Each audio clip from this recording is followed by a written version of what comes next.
오늘 우리 함께 나눌 말씀은 마가복음 8장 27절로 35절 말씀입니다. 말씀 함께 교독하겠습니다. 예수와 제자들이 빌립보 가이사랴 여러 마을로 나아가실세 길에서 제자들에게 물어 이르시되 사람들이 나를 누구라고 하느냐. 제자들이 여짜와 이르되 세례 요한이라 하고 더러는 엘리야 더러는 선지자 중에 하나라 하나이다.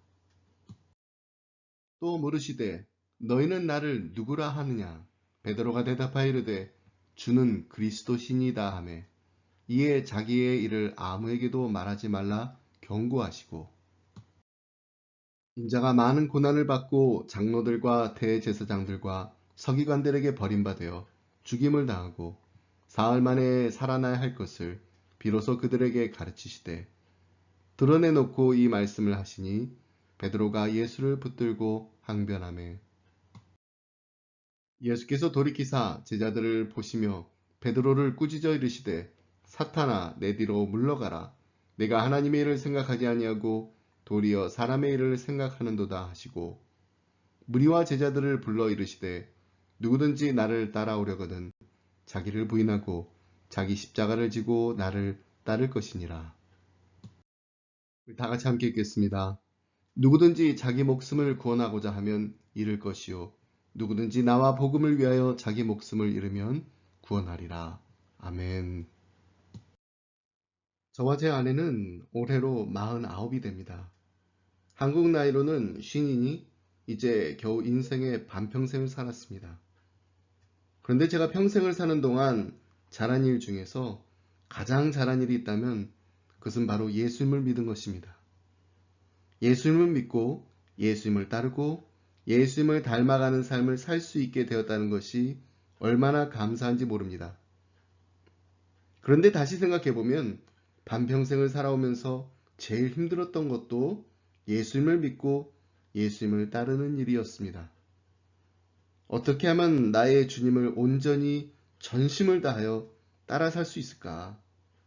사실 그렇게 하지 못할 때가 더 많았기 때문에 예수님을 믿고 따르는 삶이 제 인생에 있어서 가장 잘한 일이었다라고 말하면서도 가장 힘든 일이 되었습니다. 그런 저에게 주님께서는 항상 이렇게 말씀하십니다. 수고하고 무거운 짐진 자들아 다 내게로 오라. 내가 너희를 쉬게 하리라. 나는 마음이 온유하고 겸손하니 나의 멍에를 메고 내게 배우라. 그리하면 너희 마음이 쉼을 얻으리니 이는 내 멍에는 쉽고 내 짐은 가벼움이라 하시니라. 예수님 당시 소에게 멍에를 매게 할 때 먼저 두 소에게 힘 겨루기를 시킨다고 합니다. 그러고 나면 어떤 소가 힘이 더 센지를 알게 되겠지요. 그러면 그 힘센 소가 리더가 되는 것입니다. 두 소가 멍에를 같이 메고 밭을 갈 때 이 힘센 소, 리더가 이끄는 대로 다른 소는 그냥 따라가면 되는 것입니다. 이와 마찬가지로 우리도 주님이 이끄시는 대로 따라가기만 하면 됩니다. 어떻게요? 멍에를 메었으니까 우리의 자리는 예수님과 가장 가까운 바로 옆자리입니다. 그러니까 주님 옆에 바짝 붙어서 주님이 가자고 하시는 곳에 따라가고 주님이 머무르자고 하시는 곳에 머무르면 되는 것입니다. 그런데 그렇게 하지 못하기 때문에 우리는 주님을 믿고 따르는 삶이 우리 인생의 가장 큰 축복이자 가장 잘한 선택이라는 것을 분명히 알면서도 가장 힘든 일이라 여길 때가 있는 것입니다. 그런 우리에게 주님께서는 다시 한번 주님을 따르기 위해서 우리 주님을 온전히 전심으로 따르기 위해서 우리가 잊지 말고 기억해야 할 것이 무엇인가에 대해 분명히 말씀해 주십니다. 그것은 바로 누구든지 나를 따라오려거든 자기를 부인하고 자기 십자가를 지고 나를 따르라는 것입니다. 여기서 자기 부인과 자기 십자가는 두 말이 아니라 한 말입니다. 자기를 부인하는 것이 곧 자기 십자가를 지는 것이라는 말씀입니다. 우리는 십자가 이야기를 참 많이 합니다. 좀 힘들고 어려운 일이 있을 때 내가 양보해야 되고 손해보는 일을 해야 할 때 십자가를 진다고 이야기하고 또 그렇게 생각합니다. 우리가 흔히 듣는 말 중에 이런 말들이 있습니다. 남편이 제 십자가입니다. 아내가 제 십자가입니다. 자식이 제 십자가입니다. 하지만 십자가를 진다는 것은 그 정도를 이야기하는 것이 아닙니다. 진정한 의미의 십자가는 자기를 부인하는 것입니다. 자기 십자가란 그냥 하기 싫은 일, 부담스러운 일, 고통을 주는 문제가 아닙니다. 이런 이야기를 들은 적이 있습니다. 선교사님 한 분이 어느 목사님에게 찾아와 목사님, 저에겐 아내가 십자가예요 라고 말했습니다. 그러면서 웃옷을 벗어 팔뚝을 보여주었는데 물린 자국이 있었습니다. 아내가 팔뚝을 물어뜯었다는 것입니다. 어느 누가 봐도 이 선교사님에게는 아내가 십자가인 게 맞는 것 같습니다. 하지만 아무리 아내가 팔뚝을 물어뜯을 정도로 성격이 거칠어도 이 선교사님의 십자가는 아내가 아닙니다. 팔뚝을 물어뜯는 아내를 여전히 사랑하라고 하시는 주님의 말씀이 십자가입니다. 예수님께서 말씀하신 자기 십자가는 십자가에서 예수님과 하나가 되는 것입니다. 예수님께서 십자가에서 죽으신 그 죽음에 나도 함께 죽는 것입니다.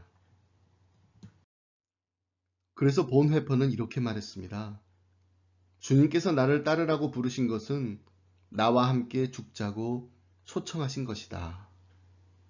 그렇습니다. 자기를 부인하고 자기 십자가를 지고 주님을 따른다는 것은 나의 옛사람이 이미 죽었음을 믿고 예수님만을 바라보며 사는 것입니다. 어떻게 해요? 날마다. 누가복음 9장 23절에는 오늘 본문 34절과 비슷한 내용이 기록되어 있는데 두 본문을 비교해보면 누가복음에는 마가복음에서 강조하지 않은 한 단어가 있다는 것을 알 수 있습니다. 또 무리에게 이르시되 아무든지 나를 따라오려거든 자기를 부인하고 날마다 제 십자가를 지고 나를 따를 것이니라. 십자가를 진다는 것은 날마다 계속되어야 하며 그것이 우리의 날마다 살아가는 삶의 모습이 되어야 한다는 것입니다. 여러분, 우리 신앙생활에서 가장 큰 방해거리는 바로 나입니다.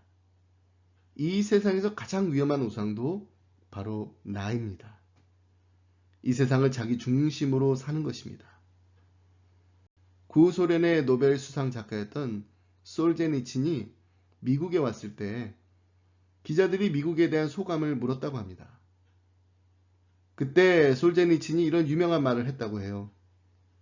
나는 미국이 기독교 국가인 줄 알았는데 막상 와보니까 이 나라는 모두가 다 자기를 숭배하고 자기를 섬기는 나라이군요.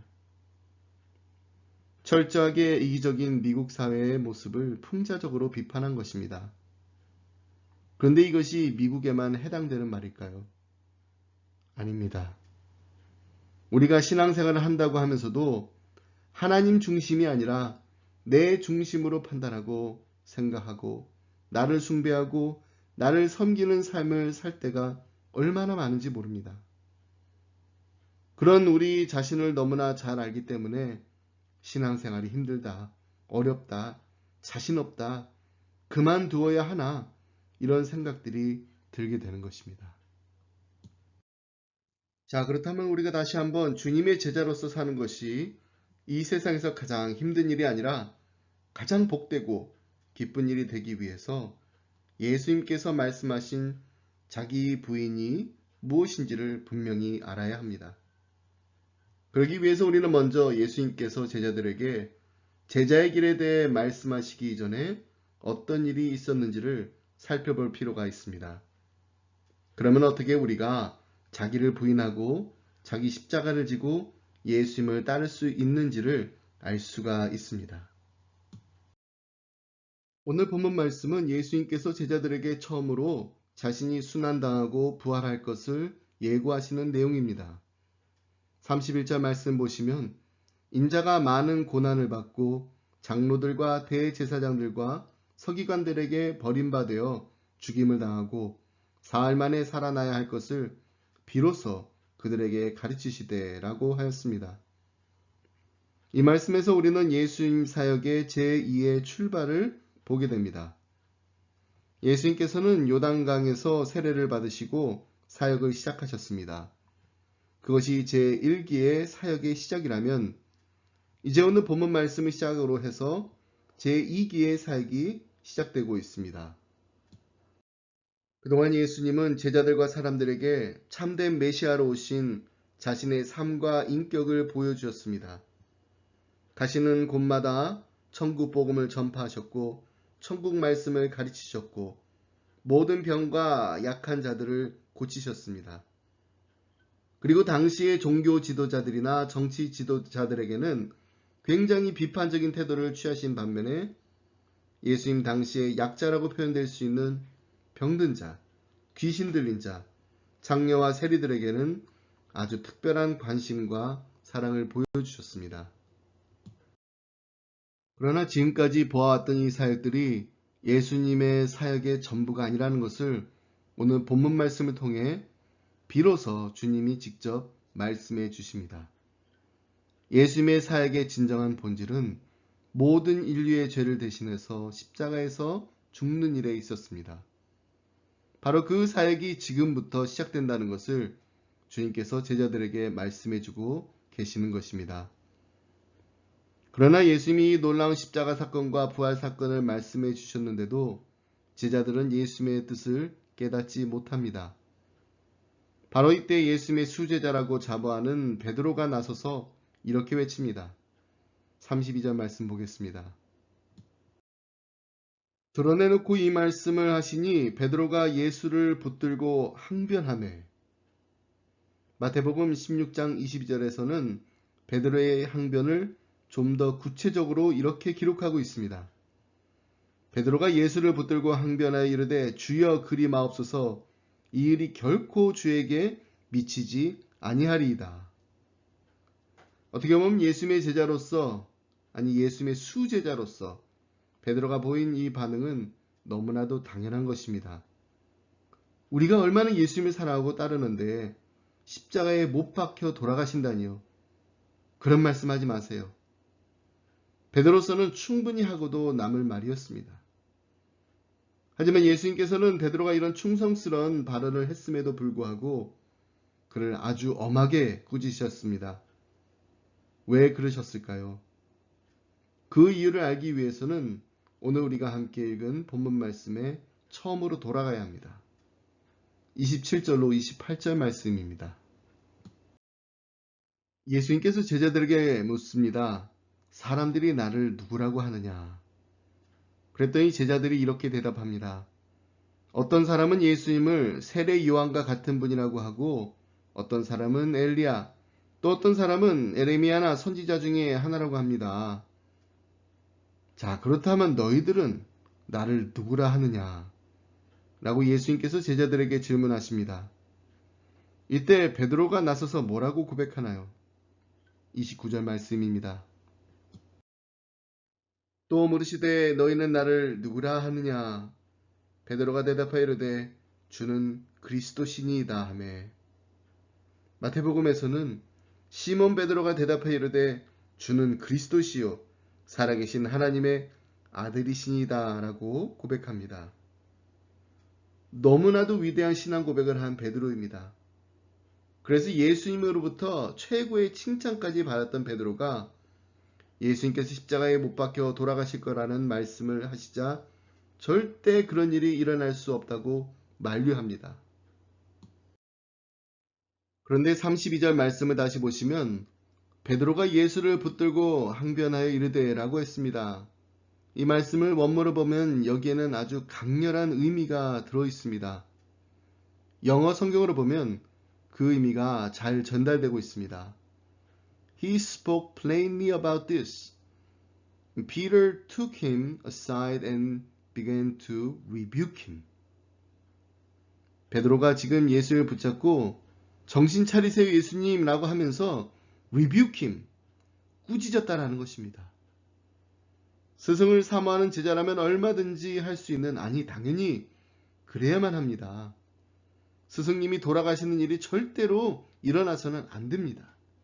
하지만 지금 베드로의 마음은 스승님을 살리겠다라는 간절한 마음, 사모하는 마음보다는 예수님을 꾸짖으면서 십자가의 길을 가로막고 방해하고 있는 것입니다. 예전에 제가 이 말씀 묵상하면서 이렇게 큐티 노트에 적은 적이 있습니다. 주님의 교회를 세울 반석이 주님의 길을 가로막는 걸림돌이 되었다. 여러분, 베드로가 주는 그리스도시요 살아계신 하나님의 아들이십니다라고 고백을 했을 때 예수님께서 뭐라고 칭찬하셨나요? 마가복음에는 기록되어 있지 않지만 마태복음을 보면 이런 극찬을, 아니 놀라운 약속을 베드로에게 하십니다. 바요나 시모나 내가 복이 있도다. 이를 내게 알게 하니는 혈육이 아니요 하늘에 계신 내 아버지시니라. 또 내가 내게 이르노니 너는 베드로라. 내가 이 반석 위에 내 교회를 세우리니 음부의 권세가 이기지 못하리라. 그런 베드로에게 지금 예수님께서 뭐라고 말씀하고 계십니까? 33절 말씀 함께 보겠습니다. 예수께서 돌이키사 제자들을 보시며 베드로를 꾸짖어 이르시되 사탄아 내 뒤로 물러가라. 내가 하나님의 일을 생각하지 아니하고 도리어 사람의 일을 생각하는도다 하시고. 여러분, 지금 예수님께서 베드로를 꾸짖으시면서 사탄아라고 하신 말씀은 베드로가 사탄이란 뜻이 아닙니다. 하지만 베드로를 교묘하게 이용하여 충동질하고 속이고 파괴하며 예수님의 일을 방해하려는 숨어있는 사탄의 세력을 보시고 꾸짖으신 것입니다. 그렇습니다. 사탄은 예수님의 일을 방해하는 자입니다. 하나님의 일을 생각하지 않고 사람의 일을 생각하게 하는 자가 바로 사탄입니다. 그런 사탄을 꾸짖으시면서 예수님께서 가장 먼저 하신 말씀이 무엇입니까? 사탄아, 내 뒤로 물러가라입니다. 여러분, 사탄은 언제나 예수님보다 앞서려 합니다. 그렇기 때문에 나의 생각, 나의 판단, 나의 행동을 하나님의 생각, 하나님의 말씀, 하나님의 역사보다 더 중요하게 생각하게 되면 사탄의 종노릇을 하게 되는 것입니다. 베드로가 예수님보다 앞서려 했기 때문에 스승의 뒤를 좇는 자가 아니라 스승보다 앞서서 스승을 가르치려고 하는 자가 되었던 것입니다. 여러분, 우리가 교회에서 봉사를 할 때도 예수님보다 먼저 앞서서 하면 안 됩니다. 우리가 헌신을 해도 예수님보다 앞서서 하게 되면 교만하게 됩니다. 예수님 뒤에 서야 합니다. 예수님을 따라가야 합니다. 예수님이 원하시는 것이 무엇인지 먼저 알고 순종해야 합니다. 저는 그래서 하나님의 뜻이 무엇인지를 간구하는 기도를 할 때마다 부르는 찬송이 있습니다. 아버지, 당신의 마음이 있는 곳에 나의 마음이 있기를 원해요. 아버지, 당신의 눈물이 고인 곳에 나의 눈물이 고이기를 원해요. 아버지, 당신이 바라보는 영혼에게 나의 두 눈이 향하기를 원해요. 나의 마음이 아버지의 마음 알아 내 모든 뜻 아버지의 뜻이 될 수 있기를. 나의 온몸이 아버지의 마음 알아 내 모든 삶 당신의 삶 되기를. 나의 마음이 있는 곳에 아버지의 마음이 있는 것이 아니라 아버지의 마음이 있는 곳에 우리의 마음이 있어야 합니다. 아버지의 눈물이 고인 곳에 우리의 눈물이 고이고 아버지가 바라보는 영혼에게 우리의 눈이 향해야 합니다.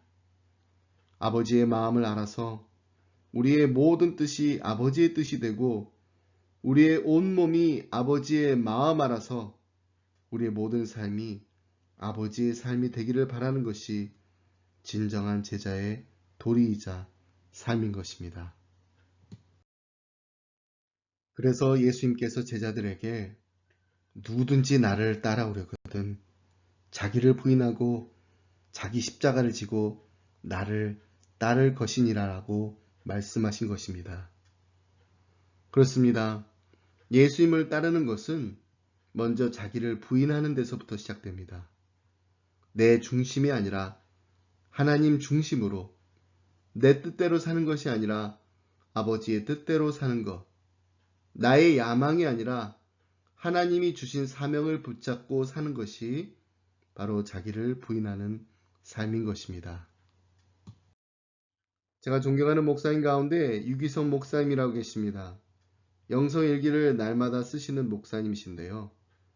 2012년 9월 28일에 SNS에 이런 영성일기를 올리셨습니다. 제목은 자기 부인입니다.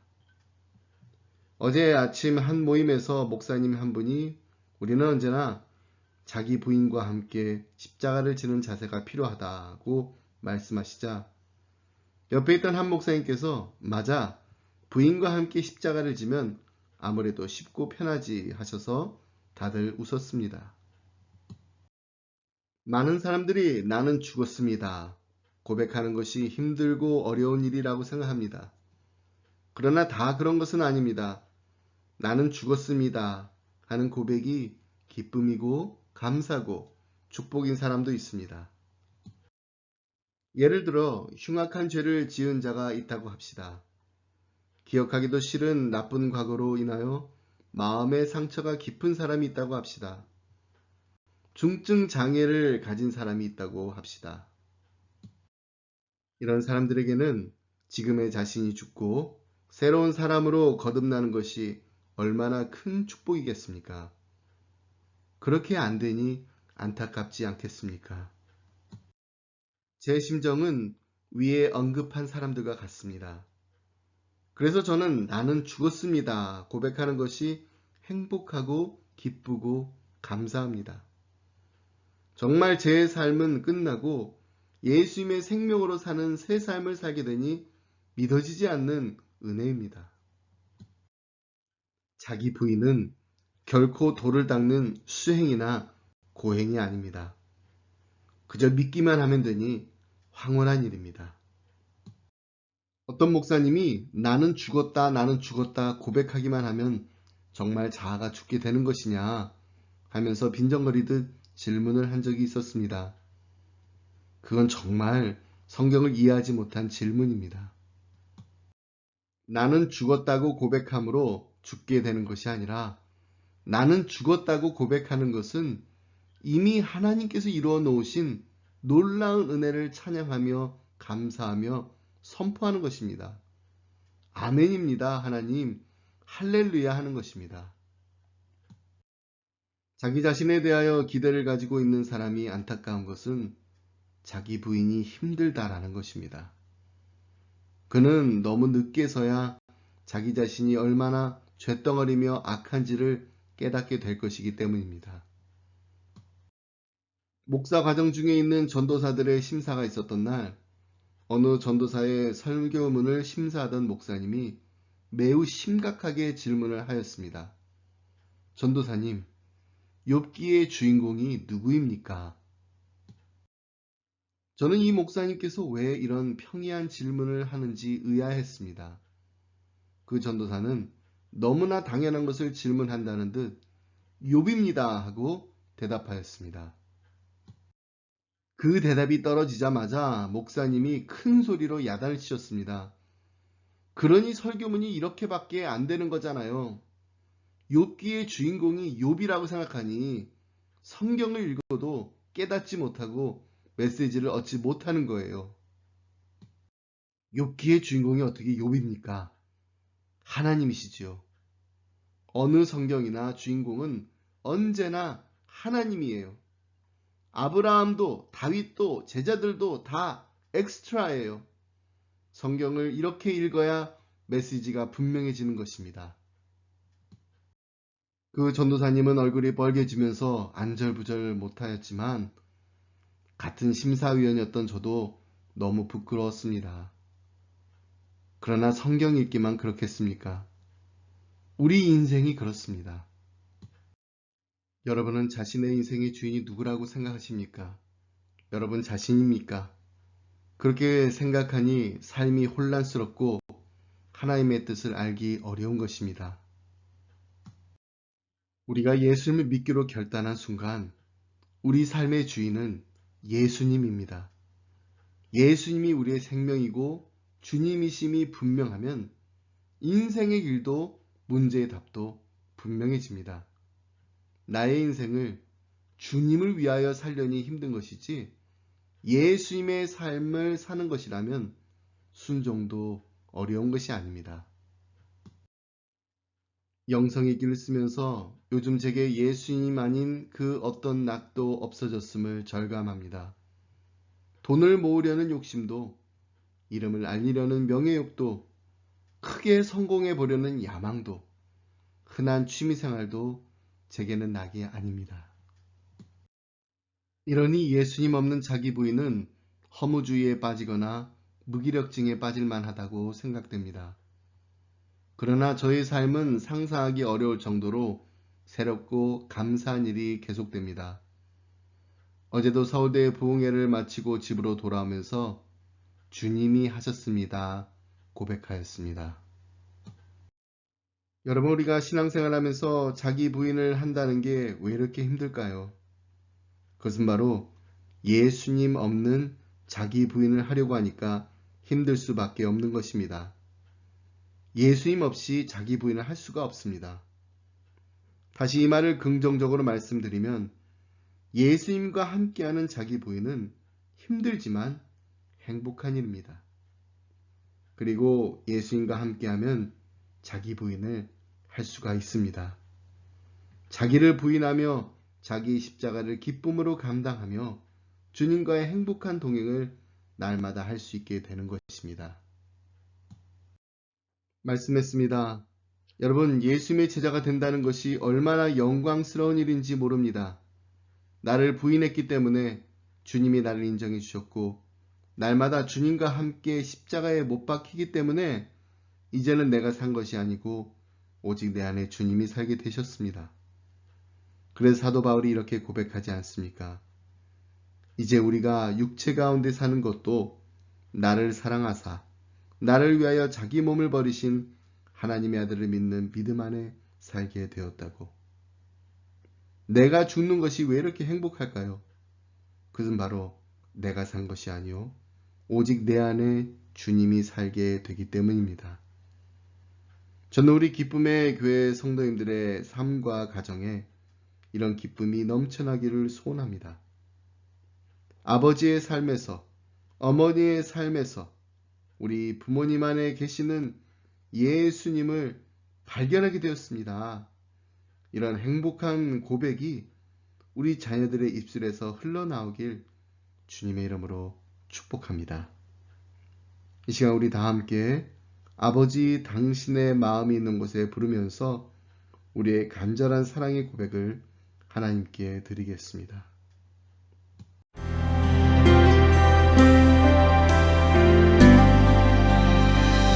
아버지 당신의 마음이 있는 곳에 나의 마음이 있기를 원해요. 아버지 당신의 눈물이 고인 곳에 나의 눈물이 고이길 원해요. 아버지 당신이 바라보는 영혼에게 나의 두 눈이 향하길 원해요. 아버지 당신이 울고 있는 어두운 땅에 나의 두 발이 향하길 원해요.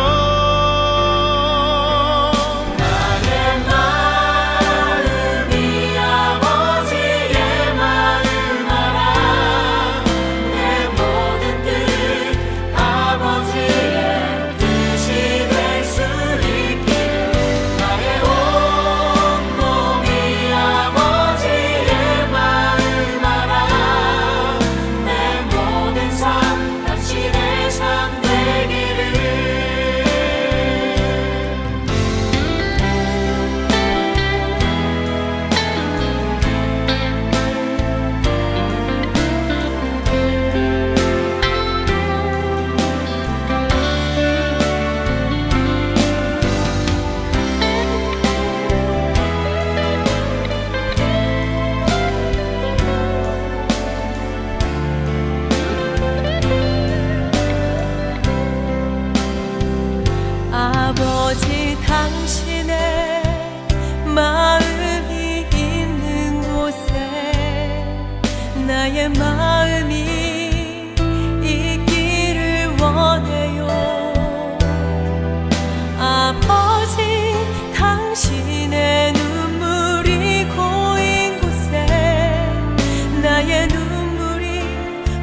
바라보는 영혼에게 나의 두 눈이 향하길 원해요.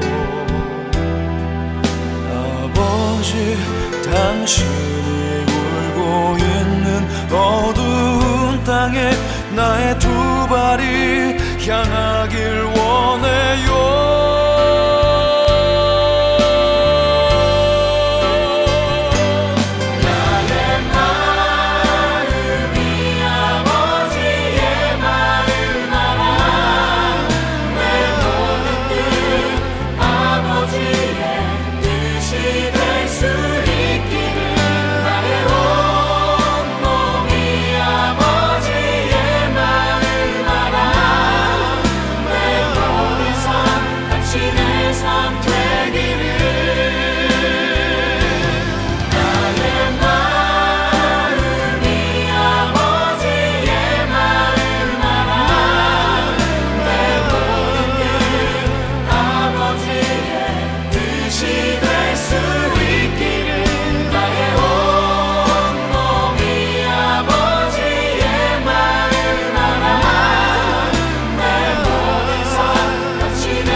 당신의 삶 되기를.